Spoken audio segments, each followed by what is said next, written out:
I just want to say that without the media, you won't know what's going on in the world. Even with the media, you sometimes don't know what's going on in the world. So you need to tune in to the reliable sources who are really on the front lines, who can give you the information you need and give you facts, not conjecture, give you real news, not fake news. And this is the place to find it, AAU TV. The voice of higher education in Africa.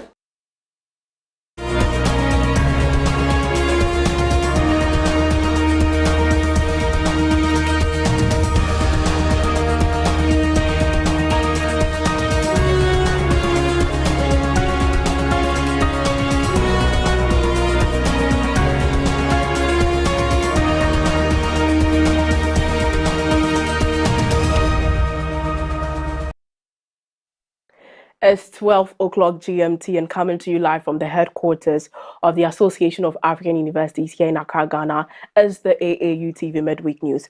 And to our top stories for today. In higher education, ASU calls for pay reforms amid lecturers' wage exclusion. And in health, World Health Organization, WHO, declares Mpox outbreak in Democratic Republic of Congo, DRC, a global emergency. And Senegal enters space age with first satellite launch. And Nigeria launches $500 million bond sale to stabilize Naira. Please stay with us for more news on the AAU TV Midweek News. We will be right back. My name is Jemima, Deladem.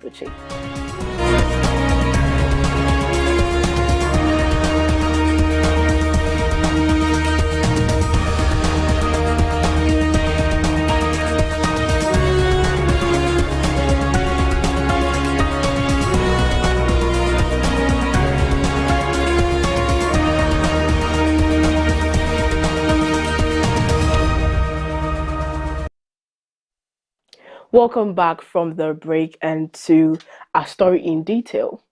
The Academic Staff Union of Universities, ASU, has renewed its demand that the Nigerian federal government maintain its long-standing agreement to enhance the compensation packages for university teachers in response to government's recent signing of a new minimum wage into law. ASU contends that increased pay is necessary to stop the brain drain, the exodus of many of Nigerians' most talented educators to other countries in search of better opportunities, as well as to address the country's growing living expenses. On July 29, President Bola Tinubu signed a minimum wage bill into law, increasing the national minimum wage of 30,000 naira, approximately $19 to 70,000 naira. This new legislation follows months of intense negotiations within the government, labor unions and the private sector, bringing an end to a prolonged debate over how to offset the soaring living costs driven by recent economic policies. However, university lecturers remain excluded from this wage increase, prompting renewed calls from ASU for a separate pay package that reflects the rising costs and prevent talent loss in the higher education sector. The new minimum wage law includes a provision for reviewing the wage every 3 years, marking the first increase since 2019, when former President Muhammadu Buhari raised the wage to 30,000 naira. However, experts argue that even the new 70,000 minimum wage is insufficient in an economy burdened by over 40% food inflation and other escalating costs. Meanwhile, ASU continues to press for the implementation of the agreements signed with the government in 2017, which included funding for public universities and payment for earned academic allowances. With the devaluation of the naira, the real value of lecture salaries has plummeted, with the professor now earning less than $300 a month, fueling concerns that Nigeria's academic sector may suffer further as more lecturers seek better opportunities abroad. Still on higher education, Eswatini's higher education sector is in turmoil as two of the kingdom's prominent universities, the University of Eswatini, UNESWA, and Southern African Nazarene University, SANU, grapple with severe financial difficulties. These challenges have sparked protests from both lecturers and students who are frustrated by delayed salaries and unpaid state scholarship allowances. The University of Eswatini, UNESCO, the largest university in Eswatini, and SANU, both public institutions, are struggling with mounting debts that have led to months of partial salary payment for staff. In response, lecturers have engaged in industrial action while students are demanding overdue scholarship payments, further highlighting the financial instability within the country's higher education system. UNESCO, with over 7,000 students and approximately 300 staff, and SANU, with a dwindling student population of around 1,400, have been unable to meet their financial obligations. UNESCO has repeatedly informed staff of its inability to pay full salaries due to insufficient funds, resulting in strikes and postponements of exams. SANU faces similar issues, with lecturers protesting over uneven salary payments and a lack of essential teaching resources. The financial woes are exacerbated by a declining government subsidy and reliance on tuition fees, which are insufficient to cover operational costs. The situation has led to a brain drain as lecturers seek better opportunities abroad, while students struggle with inadequate state allowances. Broader economic challenges and political unrest in Eswatini have contributed to the crisis, with critics arguing that poor governance and mismanagement are the root of the higher education sector's decline. In health, the World Health Organization (WHO) has declared the escalating mpox outbreak in the Democratic Republic of Congo (DRC) and several neighboring African countries as a public health emergency of international concern, underscoring the urgent need for coordinated global response. Following a review by an emergency committee of independent experts, WHO Director General Dr. Tedros Adhanom Ghebreyesus issued a declaration in response to the rapid spread of a new strain of the mpox virus, Clade 1b, in eastern DRC. The virus has now been detected in Burundi, Kenya, Rwanda, Uganda, and countries that had not previously reported mpox cases. The DRC has seen an alarming rise in mpox cases, with over 15,600 cases and 537 deaths reported in this year alone. The new Clade 1b strain, which is spreading primarily through sexual networks, is particularly concerning. WHO Regional Director for Africa, Dr. Matshidiso Moeti, emphasized that while significant efforts are being made in collaboration with local communities and governments, the situation requires immediate international support.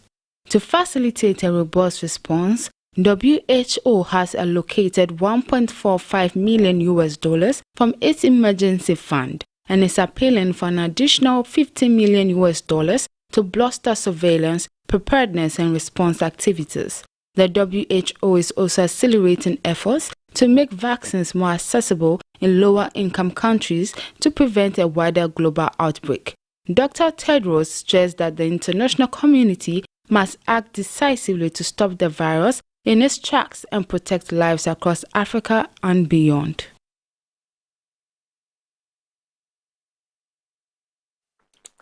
Please stay tuned as Senegal introduces new satellite in our Discovery News. Stay tuned for the details of this news. Are you a researcher or an innovator making a difference in Africa and Europe? The SIA Project invites you to share your success story and join a movement dedicated to sharing best practices, bridging knowledge gaps, inspiring others, fostering collaboration. Share your story now and be recognized, celebrated, connected with global network of researchers and innovators. For more information and to submit your story,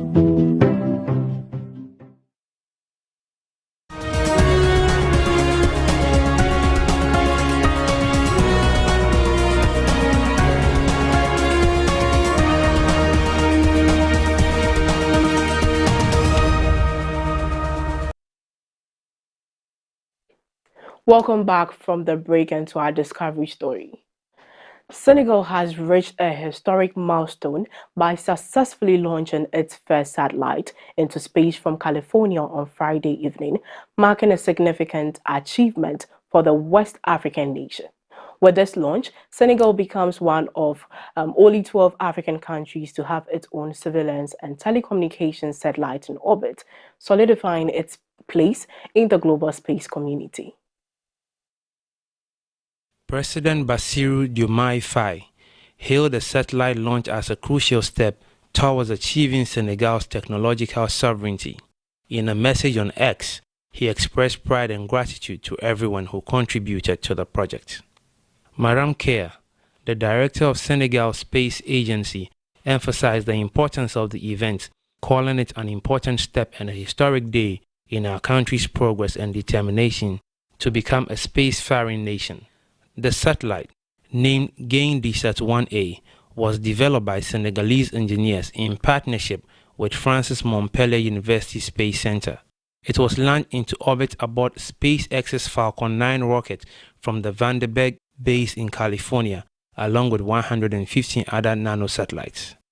GAIN-DSAT-1A will serve various state agencies, including those focused on water resources, civil aviation, and meteorology, by collecting vital data to support their operations. This successful mission underlines Senegal's growing role in space technology and its commitment to advancing national interests through innovative solutions. In our sports news, Nigeria's senior women's football team, the Super Falcons, has retained their 36th position in the latest global ranking released by the Federation of International Football Association, FIFA. The Super Falcons also continue to hold their title as the highest-ranked women's football team in Africa, according to the latest FIFA ranking published on Friday.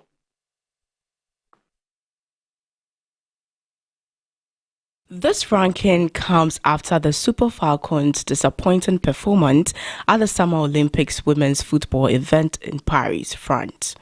Despite their past effort, the team failed to advance past the group stage.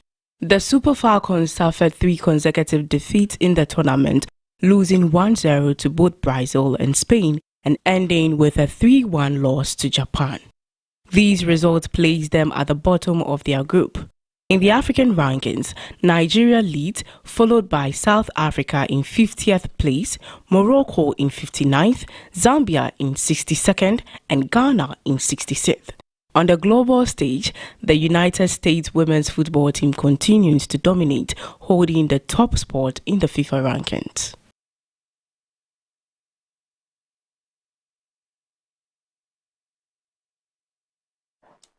In entertainment, Congolese rumba star Fally Ipupa performed a powerful humanitarian concert in Goma, in the Eastern Democratic Republic of Congo on Thursday, delivering a heartfelt message of support to victims of the ongoing conflict in the region. Speaking to thousands of fans, Fally Ipupa expressed solidarity with those affected by violence in North Kivu province, urging peace and unity amid the ongoing humanitarian crisis. Addressing the crowd, Ipupa shared his empathy with all brothers, mothers and children who are being raped, massacred everywhere. He assured and expressed his solidarity and concern for those suffering from violence and atrocities, such as rape and massacres. His words resonated deeply with the audience, highlighting the role of music as a beacon of hope during turbulent times. The concerts, held under the slogan, "A Candle for Each Life Unjustly Snatched," was organized to bring the community together and raise awareness of the dire humanitarian situation in the region. Francine Kaboya, one of the event's organizers, emphasized the resilience of the people, stating that their turnaround sent a message to the world: Goma needs to live, Goma needs to breathe. While the concert was a success, fans were disappointed when a second performance scheduled for Friday evening was cancelled due to security concerns. Despite these setbacks, Ipupa is set to continue his regional tour with performances in Bukavu, South Kivu on Saturday and Sunday.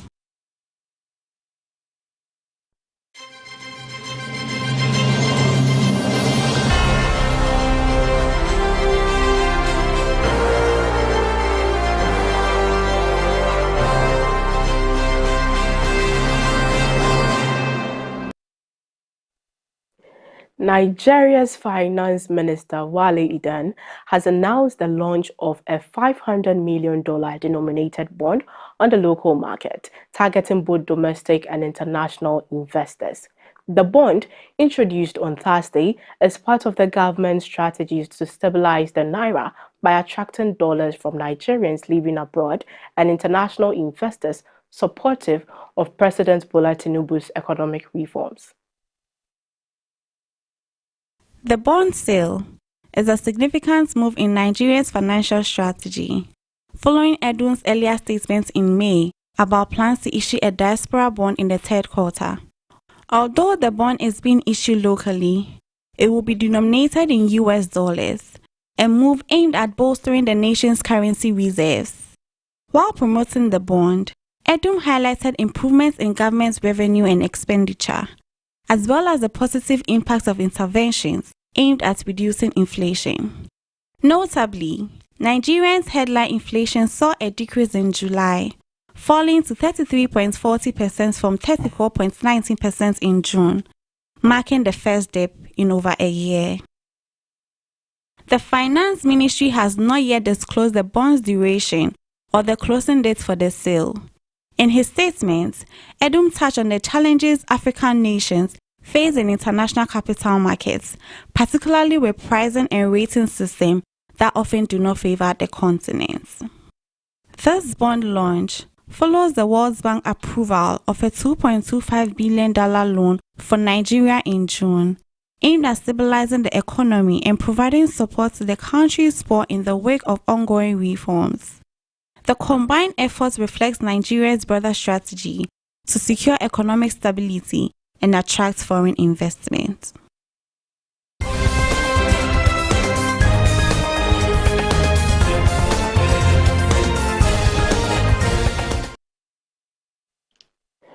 Opposition supporters across Venezuela have taken to the street to protest President Nicolas Maduro's controversial victory in the last month's presidential election, which they claim was fraudulent. In the capital, Caracas, opposition leader Maria Corina Machado joined thousands of protesters, urging them to stand firm in their resistance and not to fear the government reprisals. Ms. Machado, who had been in hiding after being accused of insurrection, declared that the voice of the people must be heard, as protesters waved copies of election records, claiming them as proof of opposition victory. Police and military forces were deployed in large numbers as pro-Maduro supporters held a counter-demonstration. Despite being banned from running in the election, Machado has called for nationwide protests to increase pressure on Maduro to concede defeat. Protester Adriana Calzadilla, speaking to AFP, expressed her determination. While opposition candidate Edmundo Gonzalez has called for an orderly transition, Maduro, speaking at his own rally, mocked his opponent, insisting that he won the election fairly. Allies has refused to release detailed results, and independent observers have criticized the process for its lack of transparency. The disputed election has sparked anti-government protests, with over 2,400 people detained since the results were announced on July 29. The UN and international observers have condemned the Venezuelan government's fierce repression of protests. Demonstrations supporting the opposition have also taken place in cities worldwide, including Australia, Spain, the UK, Canada, and across Latin America. The European Union, the United States, and several Latin American countries have refused to recognize the election results. So that is all for the AAU TV Midweek News, and we'll take a quick recap of our top stories.